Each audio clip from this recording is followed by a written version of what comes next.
என்னடா ஏதாவது நாய்க்கு துரத்துதா இப்படி ஓடிட்டு இருக்கேன்னு தான் நினைக்கிறீங்க. சொல்கிறேன். ஒரு 300 ரியாலில் 30 நாள் ஸ்பெண்ட் பண்ண போகிற டே 2 இன்னைக்கு.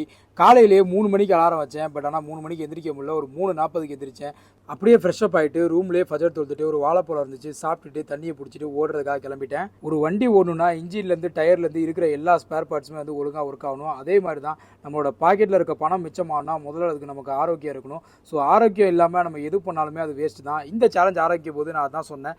செல்ஃப் டிசிப்ளின் வந்து இதுக்கு ரொம்பவே முக்கியம். காலையில் பிரேக்ஃபாஸ்ட்டுக்கோ லஞ்சுக்கும் சேர்த்து நான் ப்ரிப்பேர் பண்ணிட்டேன். அரிசி, பருப்பு, கொஞ்சம் முட்டை, அதுவும் இல்லாமல் பீட்ரூட் பொரியல் எல்லாமே ரெடி பண்ணிட்டேன். இதில் எவ்வளோ ப்ரோட்டீன் இருக்குது, ஃபைபர் இருக்குலாம் எனக்கு தெரியாது. பட் ஆரோக்கியமாக சாப்பிடணும், ஃபில்லிங்காக இருக்கணும், அவ்வளோதான். நாளைக்காக ஒரு உயிர் கோழி 15 ரியால் கொடுத்து வாங்கினேன். இதை நான் 3 போர்ஷனாக டிவைட் பண்ணி வச்சுக்கிட்டேன்.